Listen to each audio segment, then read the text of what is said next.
If you happen to be watching this, and you're a mouse, a rodent of any kind, a microscopic worm, the same as found in your average compost bin, yeast, the same as used to brew beer, a pesky fly in need of a spray of raid, boy, do I have good news for all you fellas. Us bipedal apes can increase your lifespan. Ooh, go the grey mice. As you're about to find later, we've been able to do this life extension on the likes of worms for over 100 years. The bad news is this only applies if you're in a laboratory, not fighting it out for survival in nature, real conditions. Battling in and under a field where weather, disease, food abundancy and predators would normally be a factor in how long you lasted. Still, given the right conditions, those hairless apes, the creatures that are very, very aware of their own mortality, can slow down entropy. You are no longer on the Darwinian bear suds scrap heap. The laboratory tests say that when you're the human equivalent of your 60s, you'll be out night clubbing 6 days a week and knocking up younger worms, flying into a steady wind to make it to that alluring dog turd. Human interventions means those lucky old rats get to live an extra 2 months, those worms an extra 2 days. Staggering stuff, I know. For those of us that don't like mud between our toes, living at the bottom of ponds or fighting over rotten fruit, that's you and me, the reality is, well, less optimistic, bleak. Let me start the way I plan to finish. The chances of you, yes you, making it to 110 years old, as at today, 1 in 18 million. The chances of you, yes you, making it to 120, as they stand today, 1 in 120 billion. Those longevity experts you see on your screen, well, they don't seem to mention those staggering odds on their podcasts. What are little more than YouTube infomercials, nor are there any definitive scientific studies to say conclusively any intervention will work at all, even add a few months to our lives. You wouldn't think so. Looking through YouTube, that's YouTube, the very same ones that went overboard to deplatform anyone posting coronavirus advice that differed with what they determined as mainstream science. Then on the other hand, seemingly turns a blind eye to anyone spruiking longevity. Get enough subscribers, YouTube is happy to let videos go that tout medical advancements that are really just frankly sheer fantasy.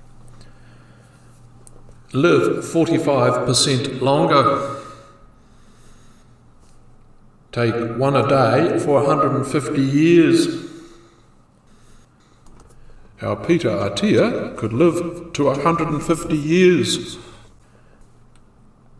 These experts prey on human frailties, you and me not grasping big words, exploit the sands dwindling from our own eyeglasses, poke at our awareness of personal mortality and the age of the viewer. YouTube's AI bombards us with these so-called breakthroughs, protocols, groundbreaking studies on sea sponges, inclusive of links to their stores. It is, of course, tempting. Any shortcut to a high bar goal is. It's also bloody hard these days to assimilate all the guff. Outright confusing, not to mention, at times, contradictory, with so many salesmen with highfalutin titles telling me, in terms of only the barest knowledge of, how they can add decades to my life, which road to take on my journey to break the record for the longest living man, which is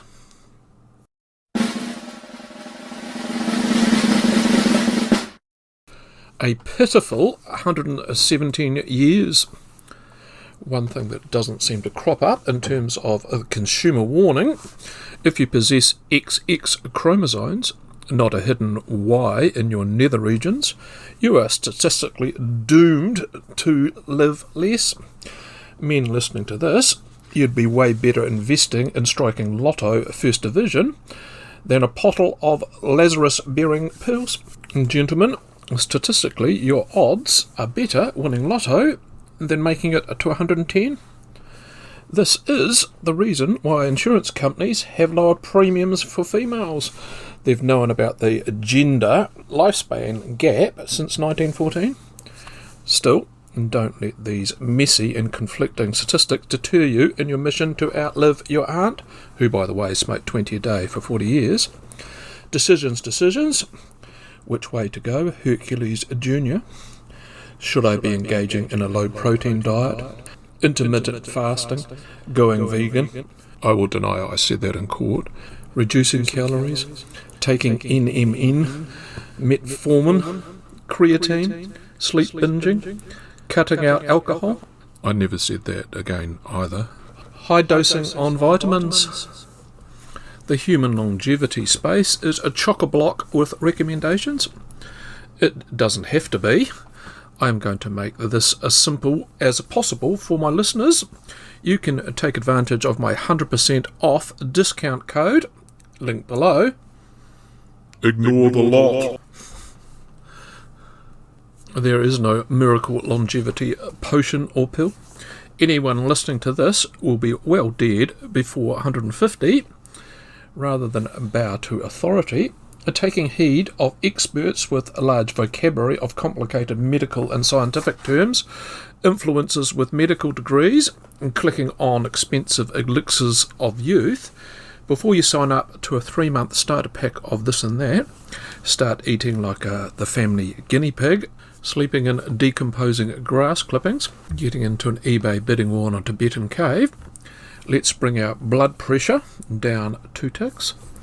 Let me carry on dampening your enthusiasm with more sobering statistics. No 5 years in med school needed here. Statistically, the chances of anyone in a Western nation making it to 100 is 2%. My mother's probably looking at being one of those. And then if we went further, a decade down the track, how many centurions make it to super centurions? That's 110 years old. That factoid I've mentioned already. 1 in 18 million. Hallmark don't make birthday cards for anyone celebrating their 110th. The demand isn't that great. There are just 400 of them spinning around on the rock with you and me. For sure, modern medicine makes it possible for people to make it into their 90s and slightly into the treble figures. Not much further. That amazing study that doubled the life of a fruit fly did just that. Doubled the life of a fruit fly. WDF? The glory decades of the average age automatically climbing. Significant rises in the average age. Well, they are gradually grinding to a halt, even for the likes of Japan. There, the current average life expectancy, the longest living nation on the planet, is going up only by about 25 days a year. And that increase, well, it's going down. It was 35 days a year. Using New Zealand as a further example, 83.2 was the average life expectancy in 2020, and today it's 83.2. There is, for all intents and purposes, a limit to human lifespan, a glass ceiling. To further prove this point, on the longevity front, I will paint a picture of here in New Zealand. As our sample lifespan study group, it may not be a large nation, but it is, till recently, been a relatively healthy place to live. Provides us with a good accurate base of historic figures to look at.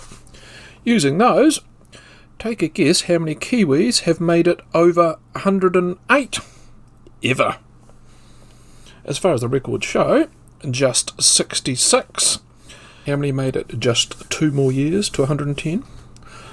11. And if we further examine those 11 that made it to 110, there would only be one man on that football team. Peel away the comforting lies, deal again in harsh facts. 110-ish appears to be the glass ceiling for human lifespan. Darwinism rules. Oldies are taking up resources better used for more fertile creatures. More sobering, messy facts you won't hear on Grifters videos. The chances of a 60-year-old in 2024 making it to 110 are exactly the same as a man or woman in 2000, in 1980, in 1960, in 1940, in 1910. Back then, you stood the same percentage odds being 60 and making it to that age as today.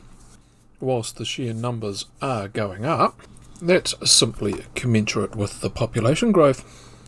Then there's another elephant in the room, another thing these people touting life-extending drugs and treatments don't discuss. Well, none of them are exactly new.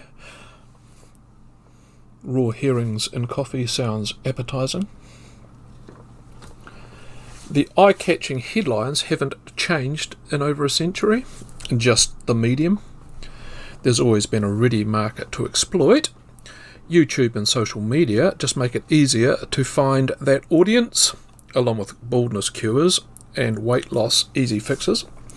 History is littered with many false dawns of medical breakthroughs that will result in extending human lifespans. Many of those have gotten a modern makeover, slicker YouTube thumbnails, long before we knew a telomere from a phenotype. Calorie-restricted diets were the rage in England and the United States in the roaring 20s, after it was discovered that the really old folks, well, they didn't eat a lot. A century ago, that passing trend was called rationing in England and food theory in the United States.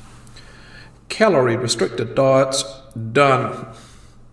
Mind you, this meat and beer combo could be worth another crack.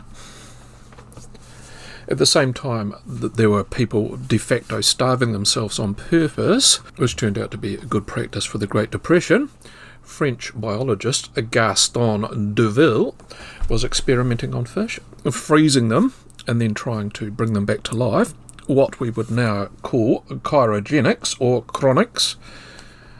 Cryogenics, done. Time to rescue Walt Disney's head. Interesting, Deville and his wacko science brother Andre are now better known in naturalist circles. The bros didn't like wearing clothes and set up a quaint French village where everyone went naked. Similarly, if you look into today's brain boxes, you will often find the same level of dysfunction.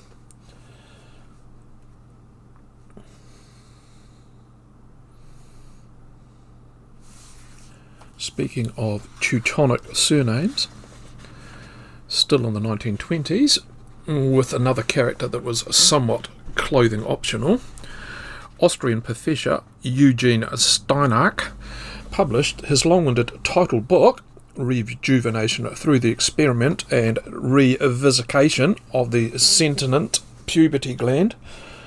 Steiner went on records to say rejuvenation is no fairy tale, and that arresting the build-up of senescent cells was just around the corner 100 years ago.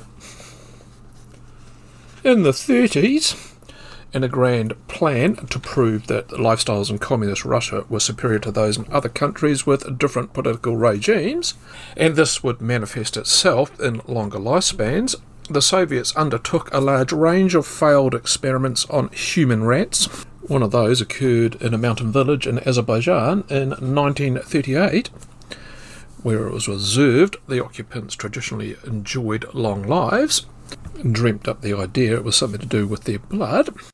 Then they began doing transfers between young and old in the village. All that succeeded in doing was spreading hepatitis, etc., etc. The experiment, well, that ended when the head scientist ended up dying. Average age never budged. The Russians, they went on undeterred to undertake more dangerous and bizarre trials, including mass starvation. Blood transfusions, done.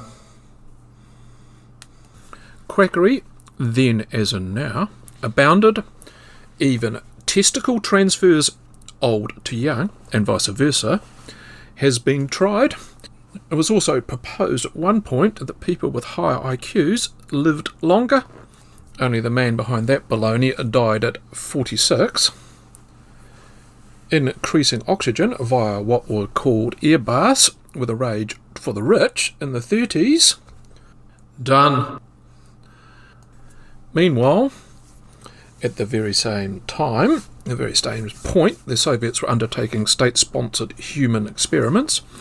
In the wicked West, large doses of vitamins were the go. What was called vitamin therapy made people rich.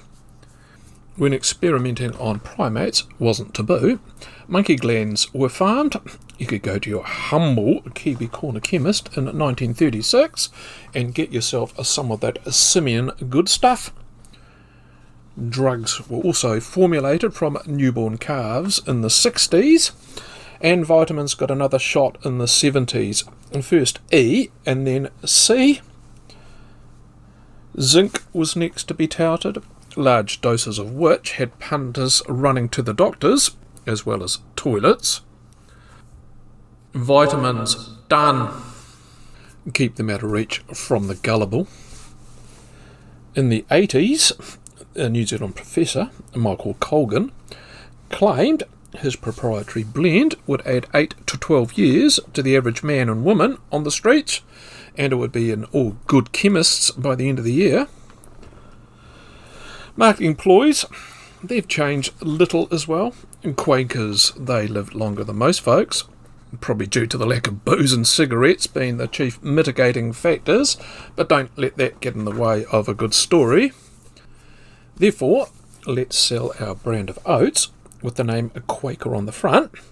It will make customers think they too can replicate their lifespans. Ditto the Seventh-day Adventists. The full name of their tax-free food manufacturing business in Australia and New Zealand is the Sanitarium Health and Wellbeing Company. Think an Antipodean version of Kellogg's. The local founder, William White, like Kellogg, believed all illnesses originated in the guts, and the cure-all, well, it wasn't morning cereal, rather a daily enema. We are all susceptible to this line of marketing. As I've outlined, taking the piss out of, much of what is touted today as being a breakthrough has been marched out before, more than once in most cases. Any new breakthroughs on this front, breakthroughs in inverted commas, are in labs, creatures you would normally shriek at and grab a can of Raid and blast away like your life depended on it. Never in longitudinal studies on humans. We all know that not smoking, not getting fat, eating well and exercise contribute to a long life. Zero cost options, highlighted almost word for word in this article from 1961. Nothing is stopping us all taking this free advice, except cognitive dissonance. Lazy humans hardwired to seeking a shortcut to a hard thing. As I close my venting, contempt for people who try and exploit other vulnerable people to enrich themselves, I'm not blinkered enough to realise that at some stage in the future, maybe, a drug or treatment will appear that will add to human lifespans. It certainly won't be decades, like has been sold today. Nothing like it. This leads to the ultimate flaw in wanting to live longer. It doesn't mean you live a healthy life in your later years. So before you put a bid in on that Himalayan cave, stop drinking, which sounds like living hell, going to bed at 8 at night, drinking virgin's blood, that's been tried in China, undertaking a battery of potions and lotions, ponder, would I rather lead a productive life of my choice and die a few years earlier, or live a lifestyle that's not the one I'd prefer in order to live a few years more? Your answer is the same as mine on that front. Bye for now.